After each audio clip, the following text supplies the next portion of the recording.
5-minute paint thing if you want me to explain what I was talking about earlier. Uh, this if- I one can thing. just share my screen. Yeah, I'll take over my cam. yeah, if you want to share your screen. Bang. Can you see me? Yeah, I see you. So Yeah. explain All that, right. Slay.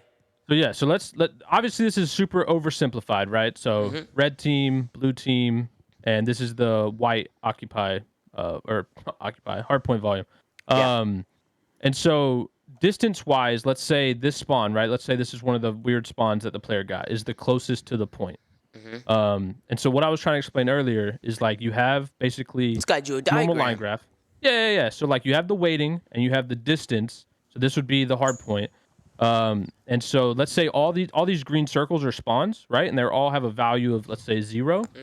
And you know the hard point will change that value up or down based on whichever things are occurring. Right. And so in this case, I'm thinking like if the point is white, then it's assigning like this weight, right? Where you have like plus 60 out to 10 meters, and then it falls off over distance. Yeah. And so like in this case, let's say this is 10 meters. So let's say 10 here. And so this point right here would get that maximum 60. And then you look at like the enemy weighting, and let's say an enemy would then downweight the same spawn by 40. And so you'd still have a net value of 20 on that one spawn that we're talking about here because it's based on distance. And so that I think is why like when the hill goes white, you see players getting weird spawns because the value assigned is much higher than it should be because this should be the same and it should be much lower.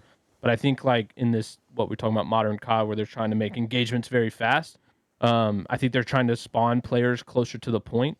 I think that's why you see a lot of these weird spawn scenarios when the hills go white because this amount changes. Like Yeah. this would be the you're saying, Thank like, you. the Thank you. objective- Thank you for the The great. objective, if it's being contested, like shouldn't wait on where you spawn, basically. Yeah, it should be the same whether it's White Hill or you own it or I own it, whatever. Yeah. It should W be the diagram same. out of Pat. It's a W diagram. Thank you for breaking that down, Pat, for the viewers. That Yeah, was I got you. phenomenal. I got you. As Pat's in development with X Definer and everything, so he knows a lot about this stuff. But One of the many theories as to why the spawns are dog shit in this game. But I think the problem though really is There's a that poll. Did Tom because they go understand? year to year, and so many developers change hands and it's not the same designers that have been there, whatever. Like I think that's why the spawns feel so different every year. Yeah. Let's hop into the next series. Optic Texas obviously falls short to Atlanta Phase 3-1, and then they hop in to the losers bracket, the losers final, to go up against the New York Subliners. Optic Texas get the 3-1 victory over New York here. We'll take a look here at the stat sheet. Definitely Optic outslaying them here throughout the series. I mean, Sam, we'll start with you. Optic Texas, they get a 3-1 victory over New York to meet FaZe back into the grand final. What did you think about the series? I was shocked to see New York picking Karachi against Optic, which we'll see the reasoning for why shortly. But the rest of the maps I thought were really, really good for Optic. Undefeated on sub base, won it relatively comfortably. The invasion control, yet again, I've said they're the best invasion control team. Their offenses are fucking unbelievable, and I don't really think that they mess them up very often, barring some crazy spawn stuff. But once I saw the map set, I was pretty confident that it would be an Optic win, and sure enough, it was. Yeah. Optic really outclassed them in all the respawns in this Well, one. it was a Pred and Shotzi masterclass Yeah. in the map 1. I mean, we'll take a look at the stats. A 1.8 from AG in the map 1, a 1.2 from Shotzi. They were just making plays all over the map. The sub base was clinical from them. Dante definitely needed some help. I mean, they were all kind of around the same spot. They were just struggling. New York was struggling in that map. They got slammed in the map 1. Optic was front running super well. Yeah, they did a good job staying ahead of the game. But Ben, what did you think about the series? I mean, again, I think Optic had a pretty good masterclass in the respawn, especially the first two maps. I think, to your point, the subs fried. And I think, fortunately for New York, this wasn't Kismet's best weekend. Paco had an off series. As Sam alluded to, New York has Rio S&D as an auto veto, so Karachi S&D was going to end up in this one. I thought that Optic would pick it, so in this case, with them being Team A, you'd get that map 5, but New York with the Team B pick, and then we'll get into the clips, some excellent strats they put in, some nerdy stuff they did to win that map. Yeah, Pat, what did you think about the series? I thought it was a good series, but I know we talked about it a little bit during the watch party, but I can't help but feel like Kiz is a lot more inconsistent on this game than he was last year. Like last Yeah, year, I was gonna we were bring talking that about up. like 99 Bulldog. Like he was having himself maps and series and winning his team games. Obviously along with Hydra. But I feel like in this game, I don't know why. And obviously I think it goes back to the maps because it's not just him as a faster paced sub this happens to. But I feel like his consistency level is a lot different. I think that's really hurting this New York squad. Yeah, you see Yeah. different glimpses of it though. Like he's still really good at this game. Like Kismet's Oh, insane. it's not yeah, like they're he's a not top a 4 star. team. Yeah, It's no, he's just- really yeah. good at this game. There is some inconsistency problems, but I feel like it's with the squad. I feel like the squad itself is inconsistent. I wouldn't really say it's Kismet. I think it's all of them. It's just some series they come out and they just look a little flat. They're definitely prepared in their searches. I'll tell you that with the wall bangs and the nades. I'll definitely Doing tell you their that. homework. But they're doing their homework for sure. And I'll show you guys some clips. But I definitely think in the respawn sometimes they just look a little discombobulated. I think they're, there's word. a bit Thank of a you, wild Pat. stat. I mean, if they win game ones, they are 10-1.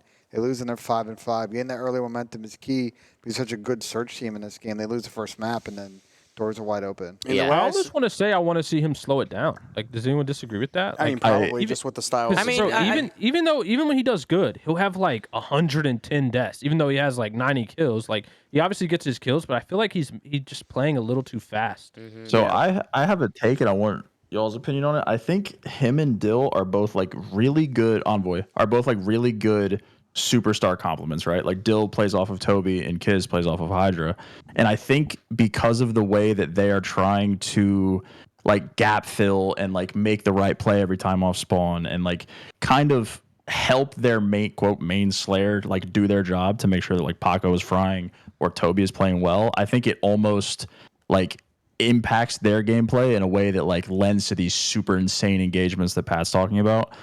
So like when Kiz is trying to run around the map and help out his team, same with Envoy, like it leads to these super inconsistent series. And I think that they need to play almost a little bit more selfish and slow definitely. down to what Pat was saying. I mean, that's just like something that I've noticed as well. I was going to point that out before Pat did. That Kismet's just kind of been inconsistent in this game, and I think he just needs to step it up for this roster. But at the end of the day, like I said this before, I split these top 4 teams up into the Slay heavy teams and the teamwork heavy teams, and Optic and New York are both on the teamwork heavy side. I think they definitely have like Slayers on their team, but more often than not, when they play these like Slay heavy teams, you're not really seeing them like go rogue, right? At least Toronto before the major was like a super Slay heavy team. You obviously saw them come out here and kind of have some of their players be flat, but for the most part, like they just got to step it up in the slaying category because they have the teamwork. Like I think New York plays like really good structured Call of Duty, and Optic even has started to play like way better using teamwork. But Kismet from an individual standpoint, and even sometimes Skies, they just have to step it up in the slaying numbers. Yeah, just take a look at some clips from the series. This was the 3-2 round here in the search. I'll up the quality for you guys.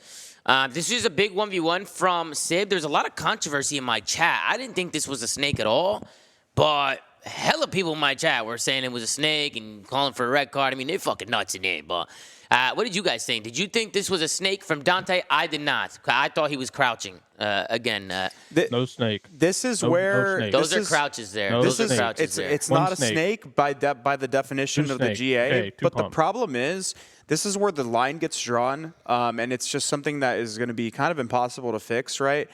In my opinion, a pop-up glitch, a 1 pump, a 2 pump is still a snake, and most of the time when information isn't fixed completely, where people are knowingly like, I'm going to 1 pump this guy and gain an advantage in a scenario I should not have an advantage Yeah. in. So like, yeah, it's not a snake by There's no definition point to of the change the GA. animation, though. It's just like, it's just annoying. Like, and they Let need to people do fix it all they want. Just let people do it all they want.